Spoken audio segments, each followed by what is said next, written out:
Ang isa sa merong pinakakakaibang kontrata sa NBA si Zion dahil nakabase yun sa bilang ng games at kung gaanong taba ang natitira sa katawan niya. Sa technicality, dahil hindi pa naman to official, ang makukuhang contract ni Zion next year ay $7.8 million na lang sa total niyang $39 million.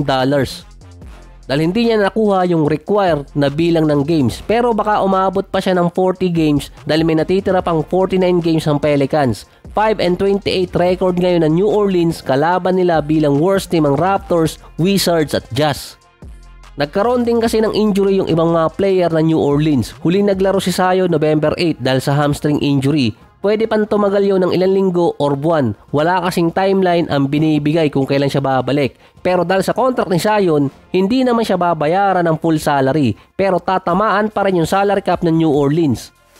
May option na i-waive ng Pelicans si Zion nang hindi sila magbabayad ng full salary at lalaki pa ang kanilang salary cap. Kaso ayaw gawin ng Pelicans dahil wala naman di umanong pupunta sa kanilang star player na free agent kasi lower market team sila. Ang report pa doon, mas willing i-trade ng New Orleans si Ingram kumpara kay Zion. Ang problema kasi doon yung contract ni Zion. Walang team ang kukuha sa kanya kung meron siyang injury tapos tatapatan pa rin yung full contract niyang nakalista.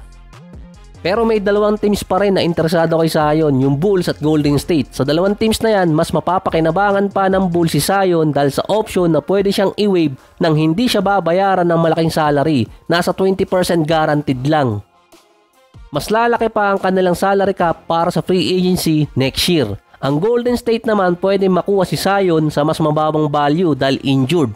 Pero sa malamang may sasabing hindi siya fit doon. Pero below 7 feet si Zion kaya pasok pa rin. Kahit non-guaranteed ang contract ni Zion, kailangan pa rin tapatan ng Golden State yung full contract niya. Mahirap tapatan ang $36 million sa side ng Golden State kung hindi isasama si Draymond or kaya si Wiggins. Kaya parang lugi pa sila doon. Kaya nagtataka din ako bakit nilagay yung Golden State doon sa possible destination ni Zion. Lumi-Lakers level na rin yung Warriors eh. Ang isa pa doon, matagal na rin ayaw ni Zion sa New Orleans. Gusto niya dati pang magpa-trade sa mas bigger market. Kaso binuburo siya ng Pelicans. Ang Bulls naman, si Vucevic ang gusto nilang i-trade. Kung draft picks ang magagamit doon ng New Orleans, yung pick ng Lakers na pwede nilang ilipat sa 2025 draft. Sa ngayon, nasa number 20 yun.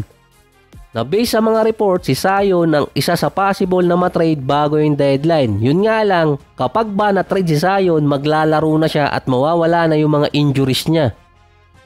Sa Sacramento naman, sinabi ni Rich Paul, ang agent ni De'Aaron Fox, na hindi pipirma ng contract extension yung bata niya sa Kings. Parang umiikot lang din yung mga trade rumors ngayon ng mga star. Nauna si Giannis, sumunod si Butler, natapos na ngayon na dito naman papasok kay De'Aaron Fox. Ang sinabi ni Rich Paul, willing nang ma-trade si De'Aaron Fox sa off-season, hindi before deadline. Sa side ng Sacramento, sinabi nila dati pa na hindi nila i-trade si De'Aaron Fox, pero hindi pa nun binabanggit ni Rich Paul na hindi pipirma ng contract extension. So sa last episode ko doon sa San Antonio, ang dinidikit kasing pangalan na pang pillar sa trade para kay De'Aaron Fox ay si CP3 at yung isa pa si Stephon Castle, yung rookie nila. Ang Spurs ang gustong makakuha kay De'Aaron Fox para immediate impact na kasama ni Wemby. Plus, nasa next 5 years pa silang pwede magsama. 27 years old pa lang si De'Aaron Fox. Kung interesado ang San Antonio sa kanya, magbibigay agad ng offer ang San Antonio. Dahil kapag si De'Aaron Fox hindi na-trade before deadline, kahit gustuhin pa ng San Antonio na kunin siya sa off-season, pero kapag nasama si De'Aaron Fox sa All-NBA team, yung sinabi ni Rich Paul, mababaliwala.